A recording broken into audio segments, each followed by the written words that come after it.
What's up, comicbook.com? Welcome back to the studio. We have a special Phase Zero interview. I'm BD and I'm at San Diego Comic-Con, and I am joined right now. Jim Starlin's here. Jim, welcome back to Comic-Con. Well, it's good to be back after all this long hiatus that we've had in the last few years. We sat here, oh my gosh, it was 3 years ago now. That long? Yeah, and we talked about all things, and now it feels like a lot has changed and nothing.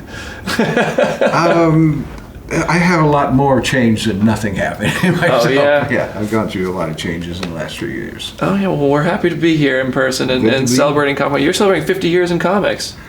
I still can't believe that. Every time somebody says it, I look at them and go, you must be talking about somebody else. We're celebrating you, my friend. Well, that's pretty surreal.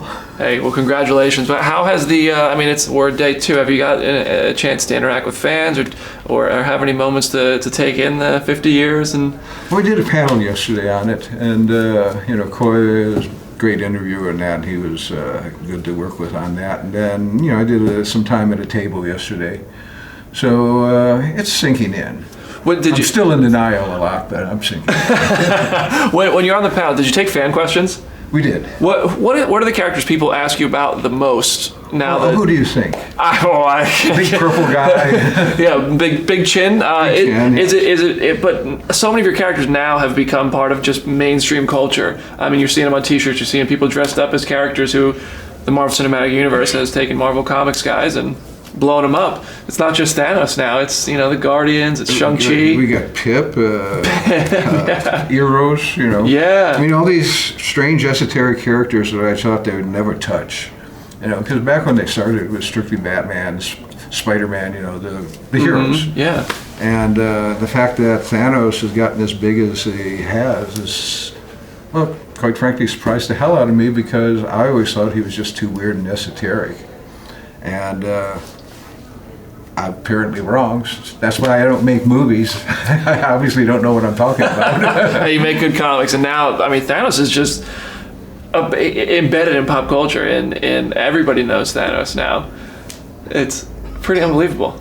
Yeah, as far as questions go, I'm kind of happy to find that I'm getting as many about Dreadstar now as I do almost as much as Thanos. You thought for a while you were never going to come back to comics. Well, I blew a big hole in his hand.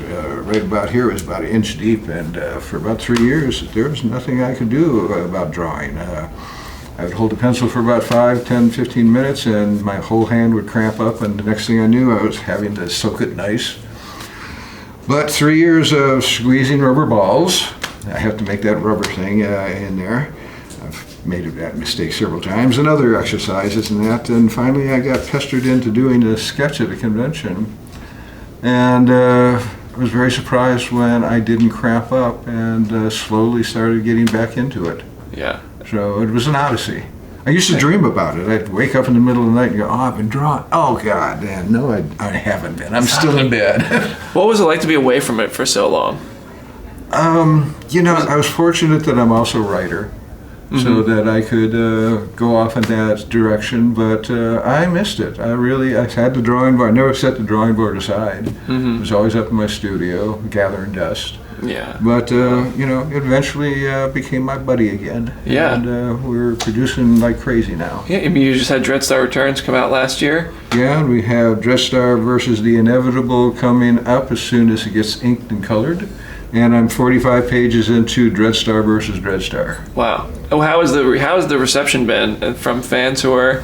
It's good. Our distribution has been horrible. The company I was working with sort of fell apart, and so we're reconnecting with a lot of the folks who did it.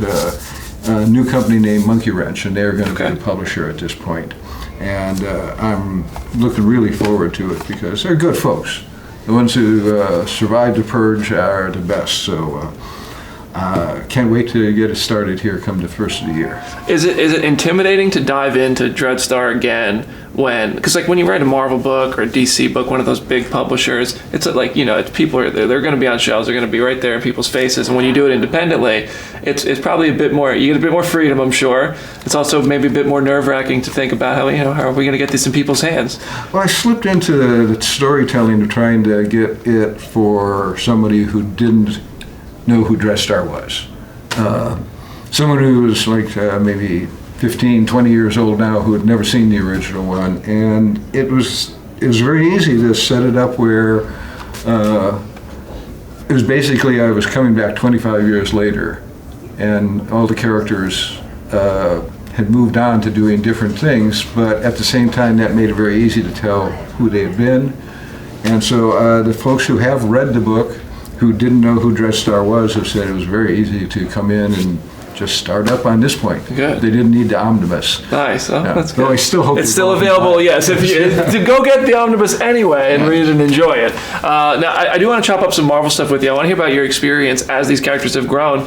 When these characters start coming to the big screen, at what stage of it do you get to? Because I remember Thanos was a surprise to you. Well, a couple of days. I had a day or so warning ahead of time. So nowadays, like when Shang-Chi starts coming out there, or with Drax and Guardians, things like that, when do you start to find out? Do you get a heads up? Do you get like a tip-off that they're going to use your characters that you co-created? It varies. I knew Eros was on the way. I didn't know Pip was on the way. And which is funny because I had been lobbying Kevin Feige for years to bring Pip into the thing. And he'd go, yeah. And he was very cagey about not letting me know it was on the way. Never shows his hand. No. Now they're telling me a little bit more for different reasons. I'm still under non-disclosure. Sure. Just like everybody deals with Disney or any of the movie companies. So there's not much I can say, but I get tips off. But sometimes somebody tells me something is coming. Usually not too far ahead of the premiere, because they are close. What did you think of Harry? What do you think of Harry Styles playing Eros? To tell you the truth, I had no idea who Harry Styles was. I'll tell you. That's almost impressive. I'd been in a checkout line maybe a few weeks earlier. Okay. And you know how they have those magazines for rock stars? Sure. Well, they had one for Harry Styles, but it was sitting right next to Martha Stewart's magazine. And so for some reason I said, oh, this must be another fashion home decor thing. Didn't think of it, and then a couple weeks later it said, Harry Styles is playing. And I'm going, why'd I gotta... And so I finally had to Google him, and I went, oh, this guy's big. Yeah. I mean, I'm an old coot, my music's back from the 70s at the earliest. So, but, I got on Spotify and listened to him, and I can see why he is as popular as he is. You got to just drop a new album. He's got a fashion line now. Yeah. Like that. So, Is there anything you think would be fun to see them do with a character like that in live action? He doesn't have to be a good guy. I mean, look who his brother is. Right. There's a heritage thing there going on. But, that family has some issues. Yeah, and I can't wait for them to get into Dad and Mom if they ever do. Oh, yeah. Yeah, who made these kids? Yeah, where are they now? Oh, they might not be here anymore. Oh, that's right. One of them killed off Mom. Yeah. Oops. Oh, yeah, the Thanos, the Titan, the family of Titans and gods, maybe. That's gonna be something. Yeah, right out of a Shakespeare story. Yeah. With Guardians 3 coming up as well, it seems James Gunn keeps saying that it's gonna be the end of the road for that team of Guardians. Dave Bautista keeps talking about how this might be the last appearance. He seems pretty definitive this is the end of Drax. Yeah, I've read a few things. How would you feel if that's like if Drax were to go, whether it's riding off into the sunset or going to be with Yvette and Camaria? Nothing stays dead. Yeah, that's true. And a decade later we might have another Drax. Mm-hmm. I'm going to always have Bautista in my head when I think of him. Him and Gunn created this tremendous character. It's the funniest thing in the movies, even funnier than the tree and the raccoon. No,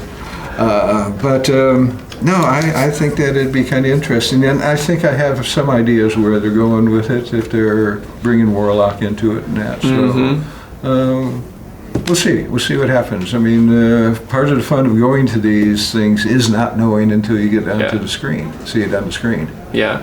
So. I'm good with that most of the time. And my one last Marvel question for you is Doctor Strange showed us a dead Thanos. I was the disrespect to my guy. Oh, that's exactly what I gave Raimi about at the after party. I said, you put my guy on a spit. Yeah, they killed him just like that. So what was it like to see it? Did you know that was coming, and what was your reaction? I knew he was supposed to be in it somewhere. Okay. Yeah.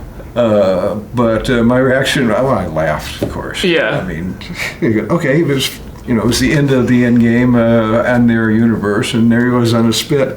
I didn't quite expect him to be that done in, but he wasn't coming back. definitely That was dead. I would love to see something like anti-hero Thanos forced to team up with the heroes or something if they go that route one day with Warlock or Well, yeah, we'll see. they've brought in that multiverse now. Now anything's possible. That's true. And I'm still keeping my. I guess now that Pip's on there, I'm going to have to start lobbying to get Madam Mistress Death showing up here.